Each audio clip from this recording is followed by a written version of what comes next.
अस्सलाम वालेकुम बच्चों। अच्छा जी, तो आज हम अपना नेक्स्ट चैप्टर स्टार्ट कर रहे हैं and the chapter is the cell. अच्छा एक सेकेंड।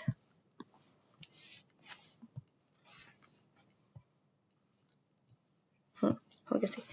अच्छा यहाँ पे तो द ही नहीं लिखा हुआ, द सेल। तो इंग्लिश में आप लोगों ने पढ़ा होगा that we have three type of articles. The हो गया, एन हो गया, ठीक है। ओ एन को छोड़ते हैं, द की बात करते हैं। जब भी किसी चीज को बहुत स्पेशल बनाना हो ना, तो हम उस वर्ड के साथ द ऐड करते हैं। मतलब द अगर ऐड करें शब्द जो वो बादशाह बन गया सपोज, ठीक है। तो सेल के साथ द ऐड करने का मकसद क्या था, द या the whatever you called it. इसका मकसद था कि हम आपको बता सकें कि सेल की कितनी अहमियत होती है। मतलब सेल कोई आम चीज नहीं है, सेल इज द समथिंग, ठीक है। तो ये जो इंग्लिश मैंने आपको पढ़ाई है ना, जैसे it is called biological English, जो बायो में इंग्लिश पढ़ रहे हो आप लोग। तो द सेल का मतलब क्या हो गया कि सेल जो है ना बहुत ही स्पेसिफिक है, बहुत ही स्पेशल चीज है। स्पेशल क्यों है? क्योंकि हमारी बॉडी के जितने भी ऑर्गन्स हैं, जो कुछ भी है, सब के सब सेल से ही बनकर मिले हैं, नहीं मिलकर बने हैं। हाँ, थोड़ा सा उल्टा बोल दिया था। होता क्या है कि हमारे बॉडी में बेशुमार करोड़ों की तादाद में सेल्स हैं। एक तरह के सेल जो एक तरह का फंक्शन परफॉर्म करे, मतलब ये तो नहीं है ना कि हर सेल एक ही फंक्शन परफॉर्म करे। डिफरेंट बॉडी पार्ट्स के डिफरेंट नीड्स के को मद्देनजर रखते हैं, और डिफरेंट सेल जो है डिफरेंट डिफरेंट फंक्शन परफॉर्म करते हैं। तो जो सेल्स सेम तरह के फंक्शन परफॉर्म कर रहे होते हैं ना, वो मिलकर एक टिश्यू बना देते हैं। मतलब एक थोड़ा सा लार्ज स्केल पे अगर हम उसको पढ़ लें, और टिश्यूज जो सेम तरह के फंक्शन परफॉर्म कर रहे होते हैं, वो हमारे पास ऑर्गन्स बनाते हैं, और फिर ऑर्गन से similar organs make an organ system, और ऑर्गन सिस्टम सारे कलेक्टिवली एक ह्यूमन बना देते हैं, या कोई भी ऑर्गेनिज्म बना देते हैं। मतलब सिर्फ ह्यूमंस में तो नहीं है ना सेल, जिस तमाम एनिमल्स में, तमाम प्लांट्स में। तो all the organ systems makes up an individual, ठीक है। तो let's deal with the cell. Cell is the smallest unit of life, ठीक है। मतलब अभी हमने देखा कि सेल से छोटा कोई यूनिट नहीं है। सारे जो हमारे जितने भी अगले सिस्टम्स हैं, सब के सब सेल से ही डिराइव्ड है। और basic building block of living organisms. Structure की बात करें तो तीन मेन स्ट्रक्चर थे। आप लोगों ने पढ़ा होगा कि जो शील्डन और शॉन थे, उन्होंने सेल थ्योरी प्रपोज की थी। और सेल थ्योरी के according they propose that the cell is made up of three main components that were the cell membrane, nucleus and the cytoplasm. अब एक और बात है, सेल वॉल की बात करें तो cell wall is not present in all the cells, ठीक है। मतलब हम मेन कंपोनेंट उनकी बात करेंगे जो कि हर सेल में प्रेजेंट है चीजें। तो न्यूक्लियस को यहाँ पे हम डीएनए आरएनए से भी डील कर सकते हैं। मतलब अगर अब आप इस बारे में सोचो कि बैक्टीरिया में तो न्यूक्लियस होता नहीं है, तो बैक्टीरिया में जेनेटिक मटेरियल होता है, तो यहाँ पे उससे मुराद उस जेनेटिक मटेरियल की ही है। बाकी फंक्शंस हैं बेशुमार, अलग अलग फंक्शंस हैं इसके डिफरेंट। मतलब मसल सेल्स की बात करें तो they have to do the contraction and relaxation. इसके अलावा डाइजेस्टिव सिस्टम की बात करें, they have to take a part in digestion. बेशुमार सेल्स है, डिफरेंट उनके फंक्शंस हैं। ब्रेन सेल्स की बात करें तो they have to take a part in the neurological functions and the nervous coordination. So we can talk about many, there are thousands of functions, ठीक है। मतलब हमारी बॉडी के सारे फंक्शन सेल ही तो परफॉर्म कर रहे हैं। आगे कंपोजिशन जो है देखो ना, आप सेल्स हैं और हमारी बॉडी बायोमोलिक्यूल से बने, तो ऑब्वियस सी बात है कि सेल ही बायोमोलिक्यूल से बने। तो cells are made up of organic molecules like nucleic acid, protein, carbohydrates. ये चारों वही बायोमोलिक्यूल्स हैं जो हमने लास्ट चैप्टर में डिस्कस किए थे, ठीक है। तो you have to take a look on all of these. ये चारों बड़े इंपॉर्टेंट है, ठीक है। एमडीकैट के लिहाज से भी they are really really important. हम अगर हम टाइप्स को डिस्कस करें, दो मेन टाइप्स हम डिस्कस करते हैं यूजुअली, प्रोकैरियोटिक और eukaryotic. Prokaryotic, pro and karyon. What does that mean? Pro karyon मतलब कैरियोट्स जो है ना, वो कैरियन वर्ड से निकले, मतलब the organism that have a karyon, ठीक है। कैरियोट्स कहते हैं उनको। प्रोकैरियोट्स मतलब कैरियन से पहले के ऑर्गेनिजम्स। कैरियन क्या है? कैरियन इज द न्यूक्लियस, ठीक है। प्रोकैरियोट्स वो है जिनमें न्यूक्लियस नहीं था। मतलब बैक्टीरिया की बात करें तो they have simple DNA dispersed in their cytoplasm, ठीक है। और उनमें न्यूक्लियस नहीं था, तो that's why they are called prokaryotes. इसी तरह हमारे पास यूकैरियोट्स है। यूकैरियोट्स हम अपनी बात कर सकते हैं, यू का मतलब है एवोल्यूशन से निकले, यू आफ्टर। और कैरियोट्स न्यूक्लियस के बाद वाली स्पीशीज, मतलब जब न्यूक्लियस इवॉल्व हो चुका था उसके बाद वाली स्पीशीज के है हमारे पास यूकैरियोट्स है। यू का असल मतलब है ट्रू, ठीक है। यू का मतलब है true. True karyotes, true nucleus वाले ऑर्गेनिजम्स। आगे साइज है वेरी करता है। अगर हम बात करें तो जो सबसे स्मॉलेस्ट सेल देखा गया that is sperm cell. Human bodies की अगर हम बात कर लें, और सबसे लार्जेस्ट सेल जो है वो that is the egg cell. अब देखो ना, स्पर्म जो होता है ये उसका हेड है, ये एक्रोसोम है, यहाँ पे हाइलोरोनिक एसिड है, मतलब जो हम स्पर्म की पेनिट्रेशन के लिए जरूरी है एग में, ठीक है। तो यहाँ पे एक क्रोमोसोम होता है, तो जो जाइगोट है उसको सिर्फ इसके क्रोमोसोम से मतलब होता है स्पर्म के। तो दूसरी बात क्या है, ये बड़ा सा है, सपोज ये बहुत बड़ा है, ठीक है, स्पर्म के लिहाज से, तो ऑब्वियस सी बात है इसमें तो छोटे छोटे पोर्स होंगे, या फिर ये उसके सेल मेम्ब्रेन को पेनिट्रेट करेगा स्पर्म। तो करेगा कैसे ये स्पर्म पेनिट्रेट? अगर छोटा साइज में होगा, मतलब जितना बड़ा साइज में होगा उतना मुश्किल होगा ना पेनिट्रेशन। तो अगर स्पर्म का साइज छोटा होगा तो वो आराम से पेनिट्रेट कर जाएगा सेल के अंदर, एग के अंदर। और एग का साइज बड़ा होना चाहिए, क्यों? क्योंकि उसमें जाइगोट ने बनना है एग में, एग से ही तो जाइगोट ने बनना है असल में। स्पर्म का तो सिर्फ हमें क्रोमोसोम चाहिए होता है। तो इसलिए egg is the largest cell and sperm is the smallest cell. ये बात भी आप लोग नोट कर लो, ये अक्सर एमसीक्यूज में पूछी जाती है। Okay, the name cell comes from a Latin word cella, ठीक है, विच मीन्स स्टोर रूम और चैम्बर। रॉबर्ट हुक ने सबसे पहले 1665 में कॉर्क के पीस में सेल को रिकग्नाइज किया था। कैसे? अब ये देखो जरा, ये ना मतलब उसने कॉर्क जो है ना, एक प्लांट है, उसने उसको माइक्रोस्कोप नीचे का उसको इस तरह का स्ट्रक्चर नजर आया। तो देखा क्या उसने, सोचा क्या कि हर जो एक डब्बा है ना दैट इज अ सेल, ठीक है। अगर आप लोग देखो तो ये डब्बा आपको फिलहाल खाली नजर आ रहा है, तो उसने यही प्रपोज किया था कि जो सेल है ना दैट इज एम्प्टी, बस एम्प्टी एक चीज है, और चारों तरफ से सेल वॉल से वो घिरी हुई है, ठीक है। मतलब ये स्टार्ट था सेल का। स्टार्टिंग तो किसी ने लेनी थी ना, वो तो बाद में फिर बेशुमार लोग आए। रॉबर्ट हुक साहब आए, नहीं रॉबर्ट हुक नहीं, रॉबर्ट ब्राउन साहब आए। रॉबर्ट हुक तो ये थे ना, रॉबर्ट ब्राउन ने आगे कहा कि नहीं जी, खाली नहीं होता, उसके अंदर न्यूक्लियस भी होता है। इसके अलावा शिल्डन और शॉन ने बाकी सेल मेम्ब्रेन्स, न्यूक्लियस और साइटोप्लाज्म वाली थ्योरी पेश की। और बेशुमार लोग थे सेल थ्योरी में। विर्चू आ जाता है हमारे पास, और हमारे पास ऑगस्ट वाइजमैन या वीजेमन, जो भी आप लोग कहते हो, वो आ जाता है। तो बेशुमार लोग हैं हमारे पास इसकी हिस्ट्री में, सेल की हिस्ट्री में। अब देखो कि we have two cells here, एक है प्लांट सेल और एक है एनिमल सेल। अब दोनों में डिफरेंस क्या है हमारे पास?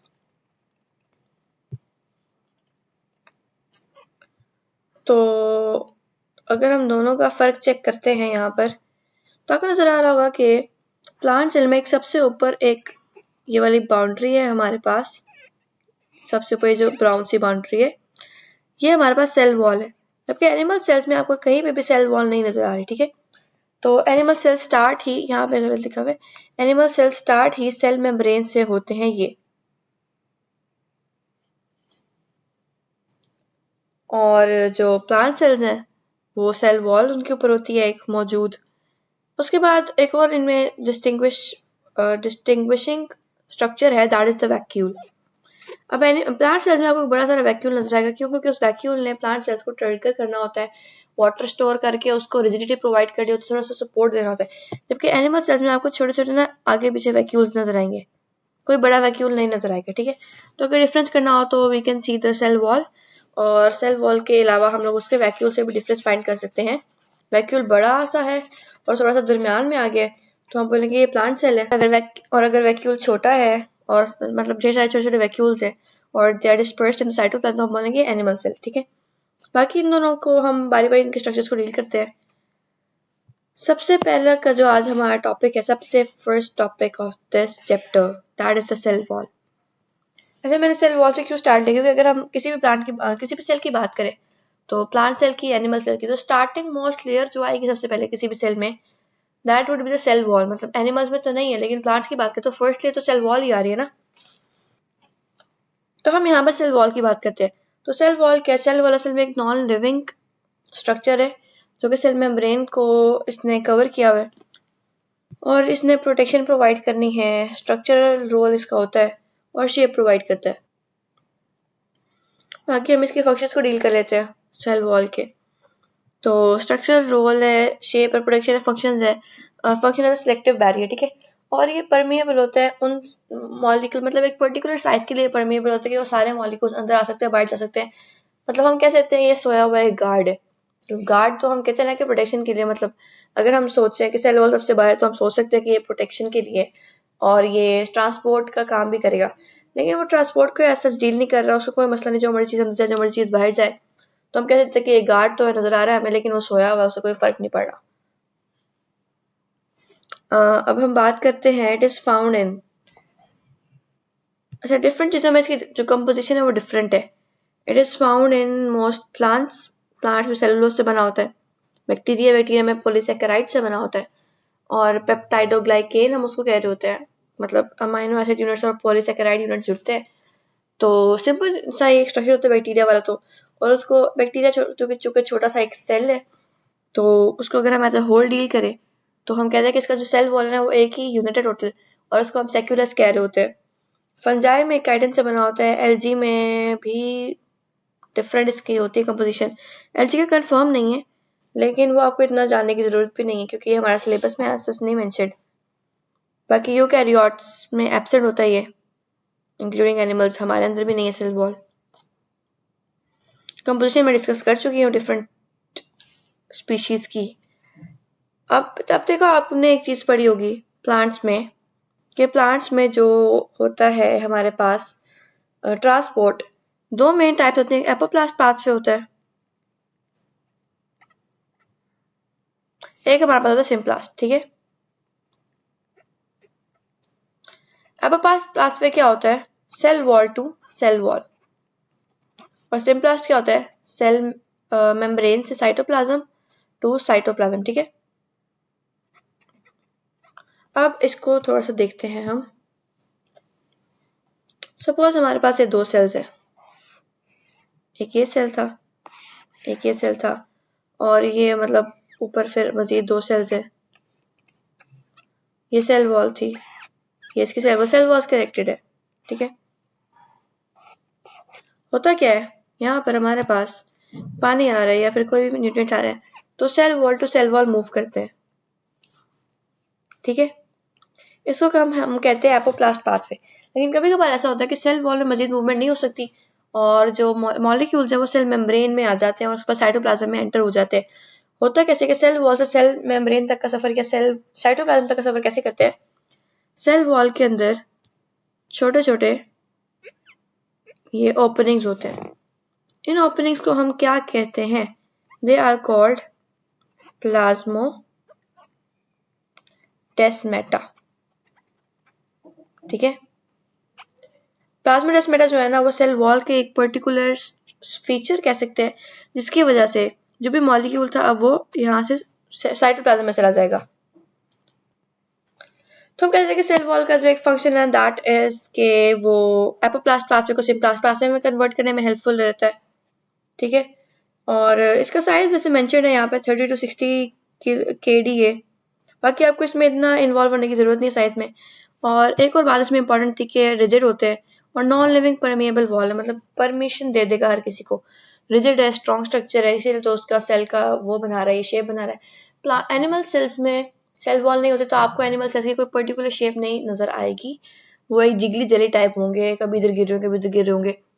और प्लांट सेल्स में आपको एक पर्टिकुलर स्ट्रक्चर नजर आएगा कि सपोज जैसे अभी हम देखा था, ये मैंने जैसे सपोज एक रेक्टेंगुलर स्ट्रक्चर बनाया है, तो इस तरह आपको कोई ना कोई स्ट्रक्चर नजर आ रहा होगा। क्यों? क्योंकि सेल वॉल जो है उसको डेफिनेट शेप दे रही है। और इसी के साथ एक और चीज भी, अगर प्लांट सेल्स में पानी भर जाए, मतलब टर्गर पानी भर जाए काफी वैक्यूल में, तो हम कहते हैं टर्जिडिटी आ गई है। और प्लांट सेल उस वक्त बर्स्ट नहीं करेगा फौरन। क्यों? क्योंकि सेल वॉल जो है रिजिड स्ट्रक्चर है, उसको बर्स्ट करने से बचा लेगा। लेकिन एनिमल सेल में अगर ढेर सारा पानी जमा हो जाए तो वो फौरन से बर्स्ट कर जाएगा। क्यों? क्योंकि सेल मेम्ब्रेन जो डेलिकेट स्ट्रक्चर है, तो वो फौरन से ही फट जाएगी।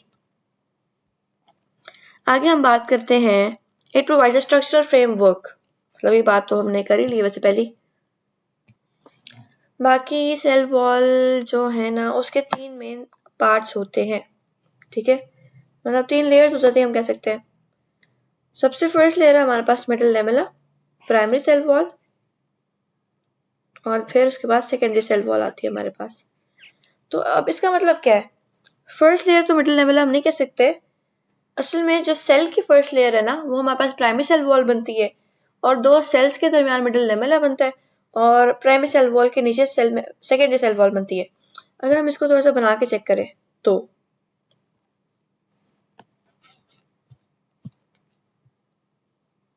ऐसे होता है कुछ कि सबसे पहले हमारे पास मतलब ये सेल मेम्ब्रेन है, सेल मेम्ब्रेन के ऊपर सेकेंडरी सेल वॉल बनती है, सेकेंडरी वॉल, सेकेंडरी वॉल के ऊपर प्राइमरी वॉल बनी होती है। मतलब जब पहले प्राइमरी वॉल बनती है ना सेल मेम्ब्रेन के ऊपर, फिर प्राइमरी वॉल जब सेल थोड़ा सा मैच्योर होता है तो फिर जो प्राइमरी सेल वॉल है वो सेकेंडरी सेल वॉल बना लेती है, मतलब खुद ही से वो कुछ ऐसे सिक्रीशंस करती है कि सेकेंडरी सेल वॉल बन जाए।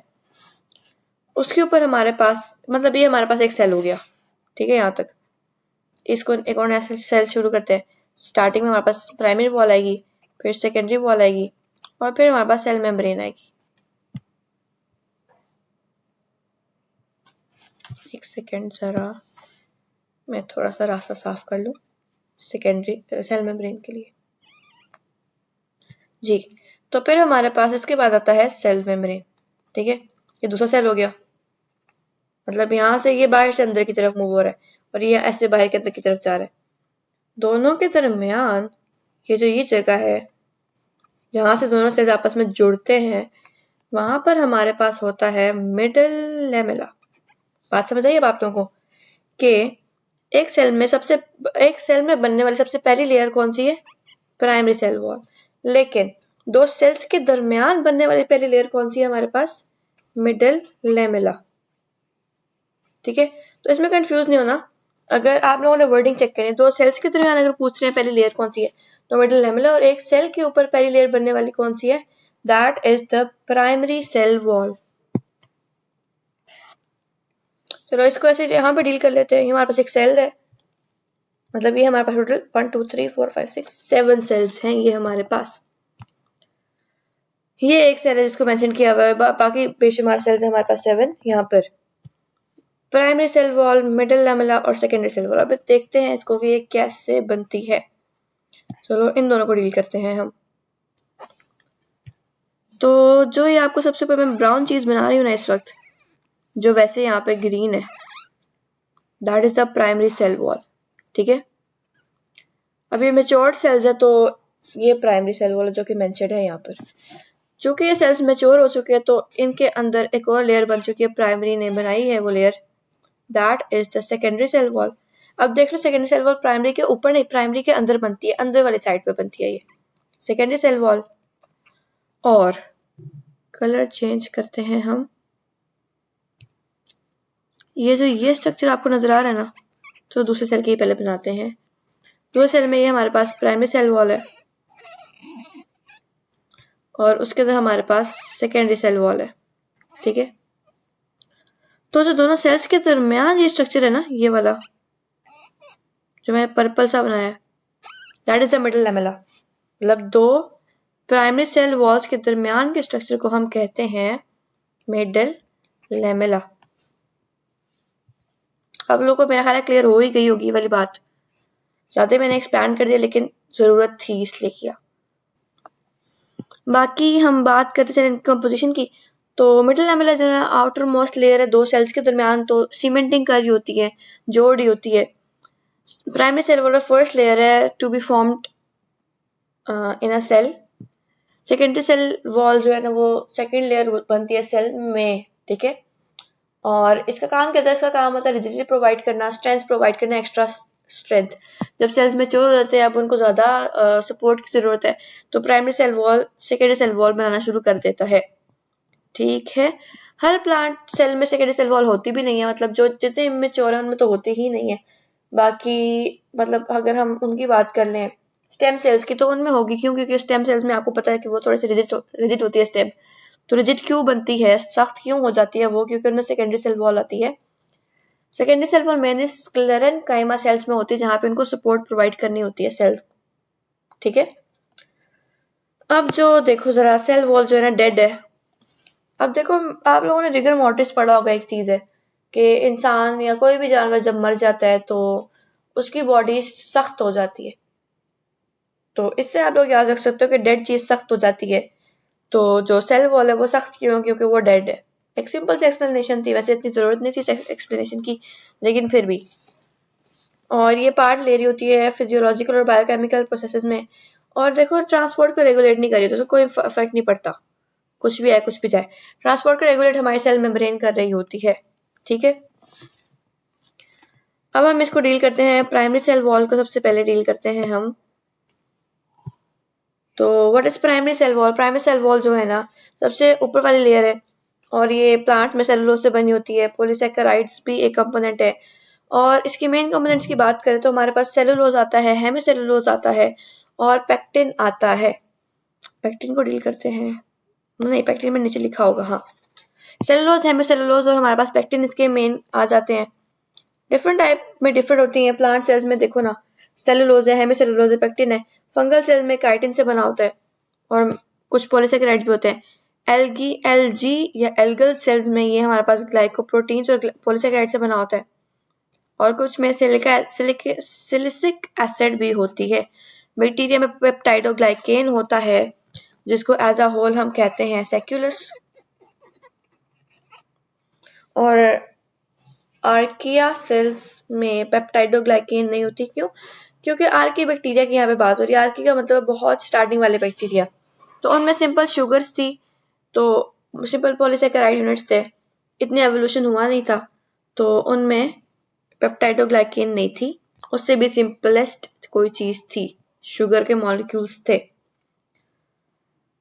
अच्छा जी, प्राइमरी सेल वॉल जो है ना वो थिन और फ्लेक्सिबल होती है, जैसे हमने देखा कि सेकेंडरी सेल वॉल ज्यादा सपोर्ट प्रोवाइड करी है, तो ऑब्वियसली बात है कि प्राइमरी वाली फिर थिन और फ्लेक्सिबल होगी, तभी सेकेंडरी की जरूरत पड़ी ना हमें।